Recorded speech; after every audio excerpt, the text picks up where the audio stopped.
টেলিভিছনৰ প্ৰাইম নিউজৰ সমূহ দৰ্শকক স্বাগতম জনাই ষ্টুডিঅ'ত মই প্ৰস্তুতি বৰ্ডলৈ। প্ৰথমে চাওঁ আহক আজি বাতৰিৰ শিৰোনাম। ডিব্ৰুগড়ৰ সাহিত্যিক ডক্টৰ নগেন শইকীয়াৰ বাসগৃহত উপস্থিত লুৰিণজ্যোতি গগৈক আশীৰ্বাদ প্ৰদান। ৰাজ্যৰ বিভিন্ন প্ৰান্তৰ লগতে দুলীয়াজান ১৬ নং তিনিআলিত কাৰ প্ৰতিলিপি দাহ কৰাৰ লগতে প্ৰতিবাদী শ্লোগানেৰে উত্তাল প্ৰতিবাদ সাব্যস্ত বীৰ লাচিত সেনাৰ। ডিব্ৰুগড়ৰ নতুন নিৰ্মালী গাঁৱত সংঘটিত ভয়ংকৰ অগ্নিকাণ্ডত মটৰচাইকেলসহ বহু পৰিমাণৰ সা সম্পত্তি ক্ষতিগ্ৰস্ত। ডিব্ৰুগড়ত এগৰাকী দুৰ্ভগীয়া মহিলা এটি ২ বছৰীয়া কণমানিসহ স্বামীৰ ফটো লৈ ডিব্ৰুগড়ৰ অলিয়ে গলিয়ে ঘূৰিছে মহিলাগৰাকী। এতিয়া বিতং বাতৰি। ডিব্ৰুগড়ত সাহিত্যিক নগেন শইকীয়াৰ বাসগৃহত উপস্থিত হয় অসম জাতীয় পৰিষদৰ সভাপতি তথা বিৰোধী ঐক্য মঞ্চৰ ডিব্ৰুগড় লোকসভা সমষ্টিৰ প্ৰাৰ্থী লুৰিণজ্যোতি গগৈ। প্ৰাৰ্থীগৰাকীক বিজয়ী ভৱ বুলি আশীৰ্বাদ ডক্টৰ নগেন শইকীয়াৰ। লুৰিণৰ মাজত মই দেখিছোঁ যে অসমীয়া জাতিৰ কাৰণে কাম কৰাৰ যিটো তেওঁৰ আগ্ৰহ, সেই আগ্ৰহটো ক'তো বাদ পৰা নাই, ক'তো স্তিমিত হোৱা নাই। সেইকাৰণে মই কৈছোঁ যে বিজয়ী ভৱ। লুৰিণজ্যোতিক বিজয়ী ভৱ বুলি আশীৰ্বাদ ডক্টৰ নগেন শইকীয়াৰ। মই লুৰিণজ্যোতিৰ মাজত দেখিছোঁ অসমীয়া জাতিৰ কাৰণে কাম কৰাৰ যিটো আগ্ৰহ দেখিছোঁ, সেইটো আগ্ৰহ ক'তো কম হোৱা নাই। মই আশা কৰোঁ অসমীয়া জাতিৰ নৱপ্ৰজন্মৰ পৰা অহা লুৰিণ যদি অসমীয়া জাতিৰ এগৰাকী শুভাকাংক্ষী ৰাজনীতিক হিচাপে আমি পাব পাৰোঁ, ইয়াতকৈ আৰু আমাৰ ডাঙৰ কি লাভ আছে। মই এতিয়াও কাকো সন্তুষ্ট কৰিবলৈ বিচৰা নাই, কিন্তু অসমৰ স্বাৰ্থ ৰক্ষাৰ কাৰণে যি প্ৰাণপণে কাম কৰিব পাৰে, লুৰিণৰ লগত সেই শক্তি আছে। সেইকাৰণে লুৰিণক মই কৈছোঁ বিজয় ভৱ। তেওঁ লগতে কয় অসমৰ বৰ্তমানৰ যিটো অৱস্থা তাৰ উদ্ধাৰ হোৱাটো কষ্টকৰ। ডিব্ৰুগড়ত সাহিত্যিক নগেন শইকীয়াৰ গৃহত উপস্থিত হোৱা অসম জাতীয় পৰিষদৰ সভাপতি তথা ডিব্ৰুগড় লোকসভা সমষ্টিৰ প্ৰাৰ্থী লুৰিণজ্যোতি গগৈয়ে সাক্ষাৎ কৰাৰ সময়ত লুৰিণজ্যোতি গগৈক লৈ এইদৰে মন্তব্য আগবঢ়ায় সাংসদ মাধ্যমত সাহিত্যিক ডক্টৰ নগেন শইকীয়াই। অসমী মোৰ ধ্যান, অসমী জ্ঞান, অসমী প্ৰাণ। অসমৰ হকে যুঁজি অসমৰ হকে মৰো, এইটোৱেই হ'ল মোৰ নিজৰ ভিতৰৰ পৰা অহা, মোৰ নিজৰ কাৰণে হোৱা শ্লোগান। গতিকে মই লুৰিণৰ মাজত মই দেখিছোঁ যে অসমীয়া জাতিৰ কাৰণে কাম কৰাৰ যিটো তেওঁৰ আগ্ৰহ, সেই আগ্ৰহটো ক'তো বাদ পৰা নাই, ক'তো স্তিমিত হোৱা নাই। সমান জোৰেৰে সমান শক্তিৰ সৈতে তেওঁ প্ৰকাশ কৰিছে।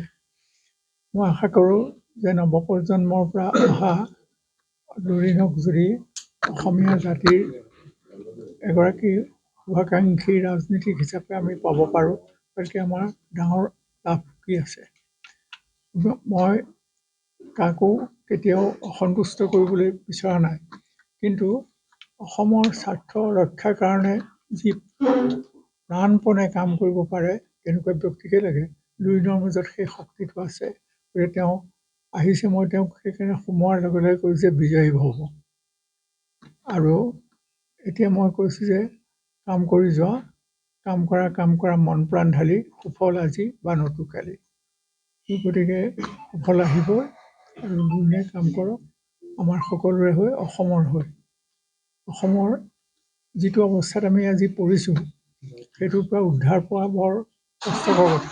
কিন্তু আমি যদি সেই কষ্ট নকৰোঁ, তেনেহ'লে আমি আমাৰ ৰাজ্যখন কেনেকৈ ৰক্ষা কৰিম। ভাষা, সংস্কৃতি আৰু আমাৰ যি সম্পদ আছে, এই সম্পদখিনি যদি আমি ৰাখিব নোৱাৰোঁ, ভাষা সংস্কৃতিৰ সমন্বিতে আমাৰ বিভিন্ন সম্পদ আছে। আমাৰ অৰ্থনৈতিক অৱস্থা ভাল কৰিবৰ কাৰণে যিমানবোৰ সম্পদ আছে, সেই আটাইবোৰ আমি এতিয়া বাহিৰৰ মানুহৰ হাতত এৰি দিছোঁ। আনকি আমাৰ মাটি বাৰী যে থাকিবগৈ অসমীয়া মানুহৰ হাতত, মোৰ সন্দেহ হয়। সেইকাৰণে আমি সকলোৱে যদি জোৰ কৰি লগ লাগি কাম কৰোঁ, তেনেহ'লে বোধ কৰোঁ অসমৰ ভাগ্য নতুনকৈ সি মুকলি হ'ব আৰু উজ্জ্বল হৈ উঠিব। সেইকাৰণে মই কৈছোঁ যে বিজয়ী ভৱ।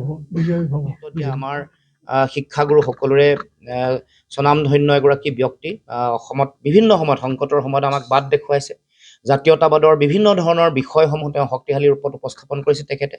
গতিকে তেখেতৰ অভিভাৱকত্ব আশীৰ্বাদ মই বিচাৰিছোঁ আৰু সদায় কামনা কৰিছোঁ। আৰু তেখেতৰ সন্মুখতে মই এটা কথা দিছোঁ যে অসমৰ সমাজ আৰু অসমৰ জাতীয় জীৱনৰ কাৰণে প্ৰয়োজনীয় যিটো মোৰ সংগ্ৰামী যিটো ধাৰা, এই ধাৰা সদায় অক্ষত অৱস্থাত থাকিব। কোনো কাৰণতে মই অসমৰ সমাজ জীৱনক দিয়া যিটো বাক্য বা বচন, সেইটো কেতিয়াও ইফাল সিফাল নহয়। মই আগতেও কৈছোঁ যে মোৰ প্ৰাণ যাব বচন নাযায়, জাতীয় দায়বদ্ধতাৰে, জাতীয় চিন্তাৰে, জাতীয় স্বাভিমান প্ৰতিষ্ঠাৰ কৰিবৰ কাৰণে নমৰালৈকে কাম কৰি থাকিম। এইটো মোৰ ৰাজহুৱা মোৰ বক্তব্য আৰু সেইকাৰণে ছাৰৰ পৰা মই আশীৰ্বাদ বিচাৰিছোঁ। ডিব্ৰুগড়ৰ পৰা জয় সহযোগত আইনুল আহমেদৰ ৰিপৰ্ট AN টেলিভিছন। ৰাজ্যৰ ক্ৰীড়া জগতলৈ সুখবৰ। শুক্ৰবাৰে ডিব্ৰুগড় চেঁচা তিনিআলি মধ্য ইংৰাজী বিদ্যালয়ৰ চৌহদত অসমৰ প্ৰথমখন আৰ্চাৰী একাডেমীৰ MG এনৰেগা আঁচনিৰ অধীনত 8,64,000 কোটি টকা ব্যয় সাপেক্ষে ভূমিপূজন কৰা হয়। ৰাজ্যৰ ক্ৰীড়া জগতলৈ সুখবৰ। ডিব্ৰুগড়ত নিৰ্মাণ কৰা হ'ব অসমৰ প্ৰথমখন আৰ্চাৰী একাডেমী। আজি ডিব্ৰুগড়ৰ চেঁচা তিনিআলি মধ্য ইংৰাজী বিদ্যালয়ৰ চৌহদত ভূমিপূজন কৰা হয় আৰ্চাৰী একাডেমীৰ বাবে। নিৰ্মাণ হ'বলগীয়া আৰ্চাৰী একাডেমীখন MG এনৰেগা আঁচনিৰ অধীনত 8,64,000 টকাৰ ব্যয় সাপেক্ষে ভূমিপূজনৰ শুভাৰম্ভ কৰে বৰবৰুৱাৰ উন্নয়ন খণ্ডৰ খণ্ড বিষয়াই। এই আৰ্চাৰী একাডেমীৰ যোগেদি ডিব্ৰুগড়ৰ বিভিন্ন প্ৰান্তৰ প্ৰশিক্ষাৰ্থীসকলে আৰ্চাৰী প্ৰশিক্ষণ লাভ কৰিবলৈ সক্ষম হ'ব। লগতে উত্তৰ পূৰ্বাঞ্চলৰ বিভিন্ন অভিজ্ঞতা সম্পন্ন প্ৰশিক্ষকৰ দ্বাৰা এই আৰ্চাৰী একাডেমীত প্ৰশিক্ষণ দিয়া হ'ব বুলি জানিবলৈ দিয়ে। আজি ভূমি পূজনৰ বাবে এই অনুষ্ঠানত উপস্থিত থাকে লেপেটকটা ক্ৰীড়া আঞ্চলিক সন্থাৰ সম্পাদক ৰাজেশ বদন নায়কৰ লগতে বহুকেইজন গণ্যমান্য ব্যক্তি। এইটো এটা আমি MG এনৰেগাৰ এটা আঁচনি লৈছোঁ ইয়াতে, যিটো সেইটো আৰ্চাৰী একাডেমি যিহেতু হ'ব ইয়াত গঢ়ি উঠিব, গতিকে তাৰ কাৰণে আমাৰ যিখিনি প্ৰাৰম্ভিক কাম, যিখিনি আমাৰ লেভেলিং ইয়াত আৰ্টফিলিং লাগিব। গতিকে আমাৰ যিসকল খেলুৱৈ তেওঁলোকে ইয়াতে যিহেতু দৌৰা দৌৰি কৰিব লাগিব, গতিকে সেইটো কাৰণে আমি গোটেইখিনি কাম ইয়াত আৰ্টফিলিং আৰু লেভেলিং কৰি পেলাই আমি গোটেই ইয়াত যিটো এৰিয়াটো আমি ঠিক কৰাৰ ব্যৱস্থা কৰিছোঁ। গতিকে এইখিনি আমি আমাৰ যিটো MG এনৰেগাৰ অধীনত আমাৰ কামখিনি হৈ উঠিছে। কিমান টকাৰ আবণ্টন হ'ব? ইয়াত আমাৰ আছে 8,64,000 আছে। গতিকে এইখিনি আমাৰ জব কাৰ্ডৰ যোগেদিও কামখিনি হ'ব। গতিকে আমাৰ ইয়াত যিখিনি জব কাৰ্ডধাৰী লোক আছে, জব কাৰ্ড হিতাধিকাৰী, গতিকে তেখেতসকলে ইয়াৰ যোগেদি তেখেতসকলে জব কাৰ্ডৰ যোগেদি কাম কৰিবলৈ সুবিধা পাব। আজি ডিব্ৰুগড় জিলাৰ বাসীৰ বাবে আজি ভাল খবৰ, যিহেতু অসম চৰকাৰৰ মাননীয় মুখ্যমন্ত্ৰী দেৱৰ আশীৰ্বাদ আৰু ডিব্ৰুগড় জিলাৰ সন্মানীয় উপায়ুক্ত বিক্ৰম কৈৰী ছাৰৰ প্ৰচেষ্টাত উজনি অসম আৰ্চাৰী একাডেমি এটা আমাৰ চেঁচা তিনিআলি ME স্কুলত প্ৰাংগণতে আৰম্ভ হ'ব। গতিকে আজি এই আৰ্চাৰী একাডেমীৰ প্ৰথম কাৰ্যসূচী আজি ভূমিপূজন কাৰ্যসূচী আৰম্ভ কৰা হৈছে। আৰু এই ভূমিপূজন কাৰ্যসূচী শুভাৰম্ভ কৰিলে আমাৰ বৰবৰুৱা উন্নয়ন খণ্ড বিষয়া ডাঙৰীয়া, লগতে ইঞ্জিনিয়াৰ আৰু সদৌ অসম আৰ্চাৰী সন্থাৰ বিষয়ববীয়াৰ লগতে আমাৰ বৰবৰুৱা অঞ্চলৰ তথা চেঁচা তিনিআলিৰ সমূহ ৰাইজ আহি এই ভূমি পূজন কাৰ্যসূচী অংশগ্ৰহণ কৰাৰ বাবে মই তেখেতসকলক আন্তৰিক ধন্যবাদ আৰু কৃতজ্ঞতা জ্ঞাপন কৰিছোঁ। আৰু এই আৰ্চাৰী একাডেমীৰ যোগেদি আমাৰ চাহ বাগিচা গাঁও অঞ্চলৰ যিমান উঠি অহা যুৱক যুৱতী আছে বিনামূলীয়াকৈ এই আৰ্চাৰী একাডেমীত প্ৰশিক্ষণপ্ৰাপ্ত। আৰু মাননীয় মুখ্যমন্ত্ৰী আৰু জিলা উপায়ুক্তৰ লগতে ডিব্ৰুগড় জিলা পৰিষদৰ CO বিপুল কুমাৰ দাস ছাৰৰ বিভিন্ন সহযোগত আৰু ডিব্ৰুগড় জিলা ক্ৰীড়া বিষয়া সঞ্জয় উপাধ্যায় ডাঙৰীয়াৰ সহযোগত অতি শীঘ্ৰে এই একাডেমীটো আমি আৰম্ভ কৰিম।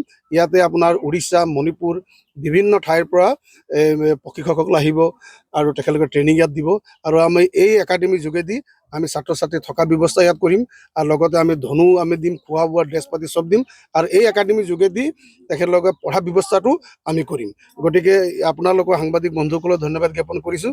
আৰু এটা কথা মই কৈছোঁ যে মাননীয় মুখ্যমন্ত্ৰীৰ প্ৰচেষ্টা আৰু জিলা উপায়ুক্ত বিক্ৰম কৈৰী ডাঙৰীয়াক আমি কোটি কোটি প্ৰণাম জনাইছোঁ যে এই এনেকুৱা কাৰ্যসূচী ৰূপায়ণ কৰাৰ ক্ষেত্ৰত যি তেখেতলোকে আশীৰ্বাদ আমাক দিলে, আমি সমূহ অসমবাসী হৈ নহয় ডিব্ৰুগড় জিলাবাসী হৈ তেখেতলোকক আন্তৰিক ধন্যবাদ কৃতজ্ঞতা। ডিব্ৰুগড়ৰ পৰা জয়ৰ সহযোগত আইনুল আহমেদৰ ৰিপৰ্ট AN টেলিভিছন। ডিব্ৰুগড়ৰ এগৰাকী অসহায় মহিলা, এখন হাতত এটি 2 বছৰীয়া কণমানি কেঁচুৱা, আনখন হাতত স্বামীৰ ফটো লৈ স্বামীক বিচাৰি অলিগলিয়ে বাটে পথে ঘূৰিছে। চাৱা হওক আমাৰ এক প্ৰতিবেদন। এগৰাকী অসহায় মহিলা, এখন হাতত এটি 2 বছৰীয়া কণমানি কেঁচুৱা, আনখন হাতত স্বামীৰ ফটো, স্বাৱলম্বিত পান কাৰ্ড আৰু আধাৰ কাৰ্ড লৈ স্বামীক বিচাৰি অলিয়ে গলিয়ে পদে পথে ঘূৰিছে। এই ঘটনা সংঘটিত হৈছে ডিব্ৰুগড়ত। চহৰখনৰ মিলন নগৰ আৰক্ষী চকীৰ অন্তৰ্গত নগাবাৰী অঞ্চলৰ 3 সন্তানৰ মাক জগদীশ ভুইমালীয়ে যোৱা 8 মাৰ্চৰ দিনা এগৰাকী বিবাহিত মহিলাক লগত লৈ পলাই যোৱাৰ সন্দেহ কৰিছে পৰিয়ালৰ লোকে। সেইদিন ধৰি স্বামীৰ খা-খবৰ আজি পৰ্যন্ত কোনো ধৰণৰ সংসূত্ৰ উলিয়াব পৰা নাই পত্নী সুনীতা ভুইমালীয়ে। আৰক্ষীৰ কাষ চাপিছে যদিও কোনো ধৰণৰ বিশেষ সঁহাৰি পোৱা নাই। এতিয়া দুৰ্ভগীয়া মহিলাগৰাকীয়ে স্বামীৰ চিন্তাত অসুস্থ হৈ পৰিছে। কান্দি কান্দি স্বামীক ল'ৰা-ছোৱালীকেইটাৰ মুখলৈ চাই নিজৰ ঘৰলৈ ঘূৰি আহিবলৈ কাতৰ আহ্বান জনাইছে। আনহাতে আৰক্ষী প্ৰশাসন বা কোনো হৃদয়বান লোকে স্বামী জগদীশ ভুইমালীৰ খবৰ পালে পৰিয়ালটোক খবৰ দিবলৈ আহ্বান জনাইছে।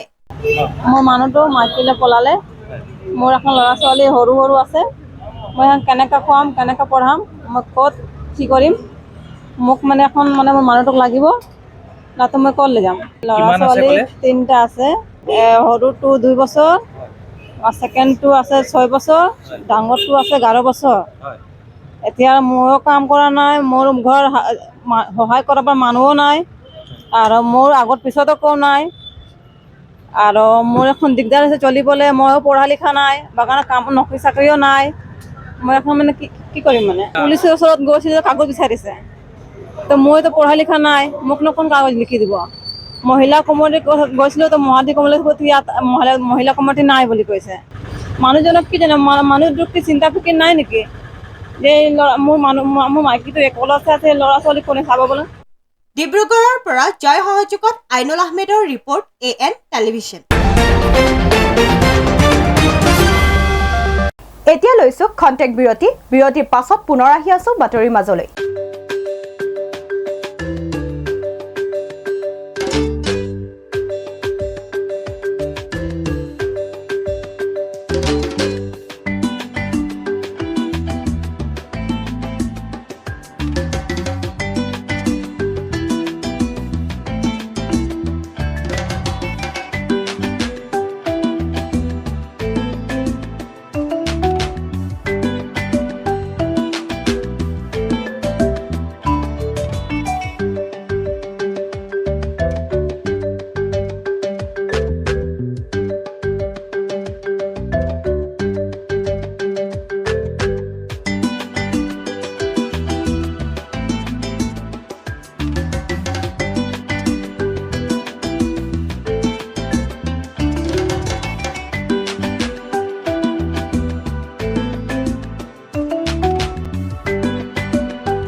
আপোনাৰ আপোন চহৰ ডিব্ৰুগড়ত এঞ্জেলা এণ্টাৰপ্ৰাইজে আনিছে এটি সোণালী সুযোগ। প্ৰয়োজনীয়তা মাত্ৰ এখন নিজৰ e rickshaw. An opportunity to earn limitless money. অধিক জানিবলৈ যোগাযোগ কৰক 9085585200 আৰু 7002275263।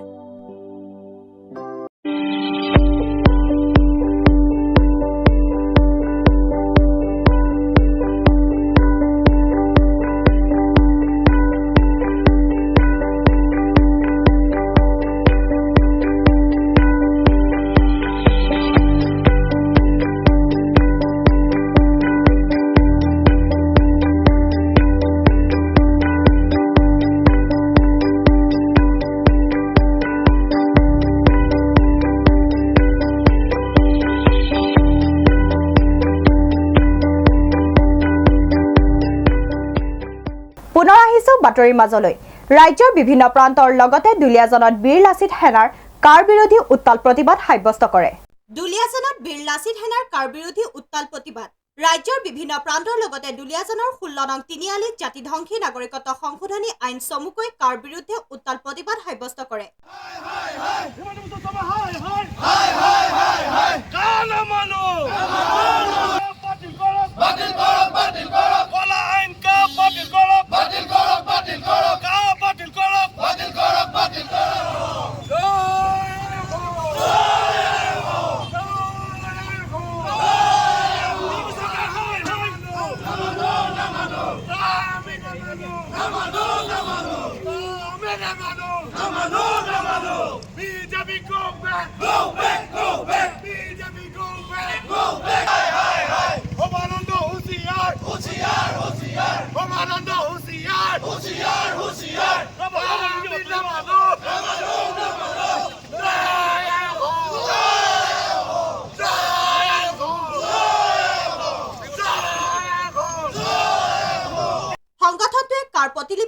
কৰাৰ লগতে কলা পতাকা প্ৰদৰ্শন কৰি চৰকাৰ বিৰোধী বিভিন্ন প্ৰতিবাদী শ্লোগান দি সাব্যস্ত কৰে প্ৰতিবাদ।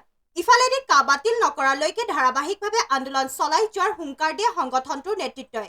শাসনাধিষ্ঠ বিজেপি চৰকাৰ, নৰেন্দ্ৰ মোদী চৰকাৰ আৰু আমাৰ ৰাজ্যিক যিখন বিজেপি চৰকাৰ আছে, হিমন্ত বিশ্ব শৰ্মা শাসনাধিষ্ঠ এই চৰকাৰে আমাৰ ওপৰত তাৰ আইনখন জাপি দি জোৰ জবস্তি অনাগত ভৱিষ্যতৰ দিনলৈকে বাংলাদেশী অসমত নাগৰিকত্ব ল'বৰ কাৰণে এটা সুষম পথ মুকলি কৰি দিছে।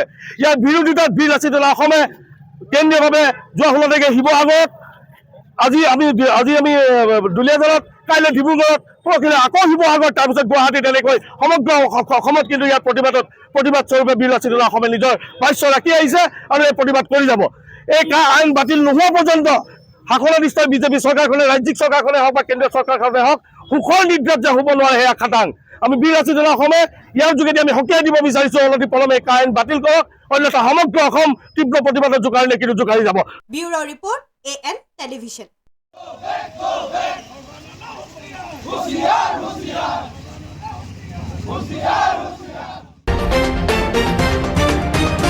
ডিব্ৰুগড়ত বিধ্বংসী অগ্নিকাণ্ড।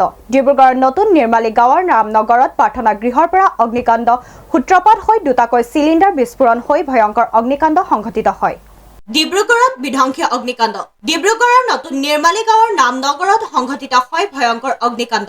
অগ্নিকাণ্ডত সম্পূৰ্ণৰূপে জাহ গ'ল ৰাজেশ বৰুৱা নামৰ ব্যক্তিগৰাকীৰ বাসগৃহ।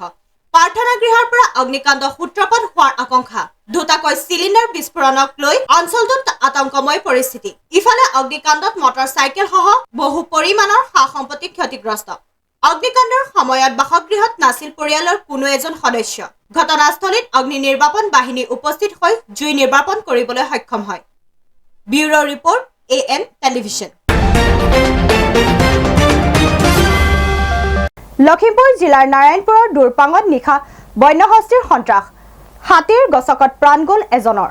লখিমপুৰ জিলাৰ নাৰায়ণপুৰৰ দুৰপাঙত নিশা বন্যহস্তীৰ সন্ত্ৰাস। হাতীৰ গছকত প্ৰাণ গ'ল এজনৰ। নাৰায়ণপুৰৰ অসম অৰুণাচল সীমান্তৰ দুৰপাঙত নিশা বন্যহস্তীৰ গছকত প্ৰাণ গ'ল এজনৰ। মৃত লোকজনৰ নাম ডিম্বেশ্বৰ ফুকন। বনৰীয়া হাতীটো প্ৰথমে 2 নং গৰুবন্ধা গাঁৱৰ বিপিন ফুকনৰ ঘৰত প্ৰৱেশ কৰি ধানৰ ভঁৰাল ঘৰটো ভাঙি লণ্ডভণ্ড কৰে। পৰৱৰ্তী সময়ত সমীপৰ ডিম্বেশ্বৰ ফুকনৰ ঘৰত প্ৰৱেশ কৰি গছকি মাৰিলে দুৰ্ভগীয়া লোকজনক। নিশাই স্থানীয় লোকে বন বিভাগক ফোন কৰিছিল যদিও ফোন ৰিচিভ নকৰিলে। এই মুহূৰ্তলৈকে বন বিভাগৰ কোনো লোক ঘটনাস্থলীত উপস্থিত নোহোৱাত ক্ষোভিত হৈ পৰিছে স্থানীয় ৰাইজ। উপায়হীন হৈ জুই জ্বলাই হাতীটো খেদিবলৈ চেষ্টা চলায়।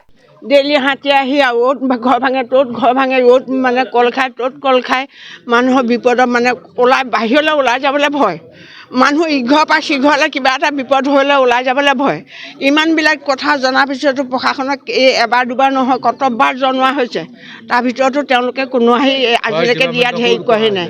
ফৰেষ্ট ডিপাৰ্টমেণ্টৰ ডেইলি কোৱাৰী গাড়ী ধৰিবলৈ ফৰেষ্টৰ মানুহ আহে, কি এইবিলাক কথা ক'লে মানে তেওঁলোকে গুৰুত্ব নিদিয়ে। তেখেতৰ নাম আছিলে ডিম্বেশ্বৰ ফুকন। তেখেত বৰ সৰবৰাহী ব্যক্তি আছিলে। আমাৰ স্থানীয় গোটেই অঞ্চলটোৰ তেখেত একেবাৰে সকলোৰে প্ৰিয়।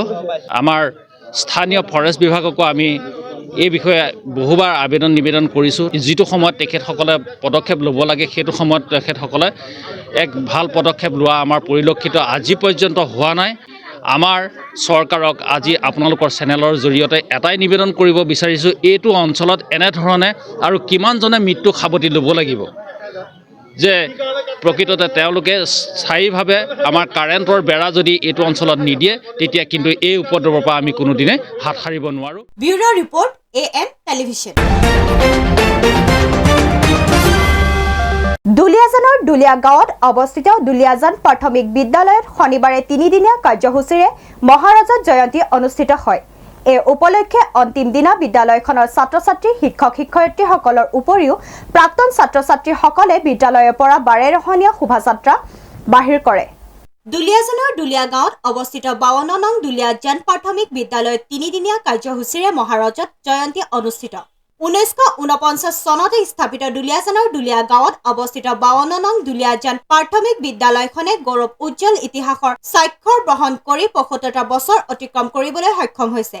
ডিব্ৰুগড় জিলাৰ টেঙাখাত শিক্ষা খণ্ডৰ অন্তৰ্গত 52 নং দুলীয়াজান প্ৰাথমিক বিদ্যালয়খনে দুলীয়া গাঁও তথা ইয়াৰ উৎকণ্ঠ অঞ্চলৰ শিশুসকলক প্ৰাথমিক শিক্ষা গ্ৰহণ কৰাত প্ৰধান বাটকটীয়া হৈ অহাত তিনিদিনীয়া কাৰ্যসূচীৰে মহাৰজত জয়ন্তী অনুষ্ঠিত হৈছে। এই উপলক্ষে শনিবাৰে অন্তিম দিনা বিদ্যালয়খনৰ ছাত্ৰ-ছাত্ৰী শিক্ষক-শিক্ষয়িত্ৰীসকলৰ উপৰিও প্ৰাক্তন ছাত্ৰ-ছাত্ৰীসকলে বিদ্যালয়ৰ পৰা বাৰে ৰহণীয়া সাংস্কৃতিক শোভাযাত্ৰা বাহিৰ কৰে।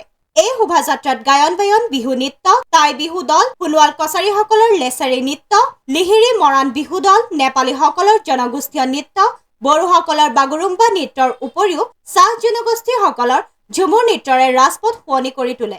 প্ৰাথমিক বিদ্যালয়ত যি মহাৰাজা জয়ন্তী সমাৰোহ আমি উদযাপন কৰিছিলোঁ তিনিদিনীয়া কাৰ্যসূচীয়ে 14, 15, 16 তাৰিখ আৰু আমাৰ এই আজি অন্তিম দিন। আজি অন্তিম দিনত যি বাৰেৰহণীয়া সংস্কৃতি আমি অনুষ্ঠান আৰম্ভ কৰিছোঁ। আজিৰ দিনটোত বহুত আমাৰ জনগোষ্ঠীয় লোকসকল আহিছে। আমাৰ অসমৰ সংস্কৃতিৰ যি গায়ন বায়ন দলো আছে আৰু এই উখল মাখল পৰিৱেশৰ আজি সৃষ্টি হৈছে। আমাৰ সকলো গাঁৱৰ ৰাইজ আৰু শুভাকাংক্ষীসকলে বহুতো আমাৰ ইয়াত সহযোগিতা আগবঢ়াইছে। এইখিনিত আমাৰ বিদ্যালয়খনৰ সৰ্বাংগীন উন্নতিৰ কথা চিন্তা কৰি আজি আমি ৭৫তম যি প্ৰতিষ্ঠা যে ৭৫ বছৰ হৈ গৈছে, এইখিনিত মানে আমাৰ সকলোৱে আনন্দিত হৈছোঁ, আজি পুলকিত হৈছোঁ সকলোৱে।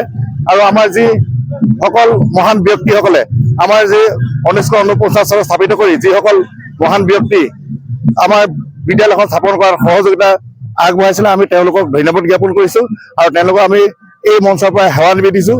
আৰু যিসকল প্ৰয়াত প্ৰধান শিক্ষকসকলে ইমান দিনে আমাৰ যিখিনি কাৰ্যকলাপ আগবঢ়াই নিয়াত সহায় কৰিলে, সকলোকে আমাৰ আজি এই মহাৰজস্থলীৰ পৰাই আমি তেওঁলোকক শ্ৰদ্ধা আৰু সেৱা নিবেদিছোঁ। Bureau report AN television.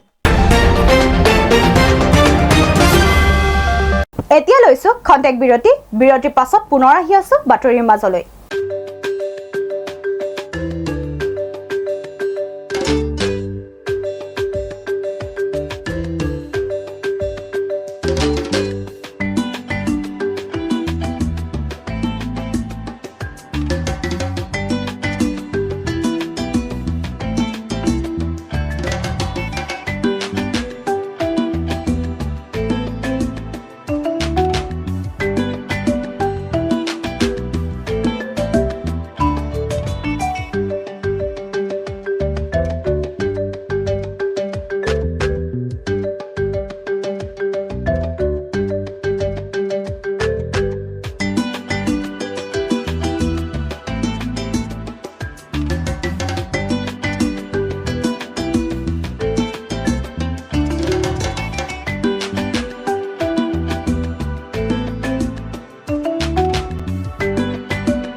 বাতৰিৰ মাজলৈ।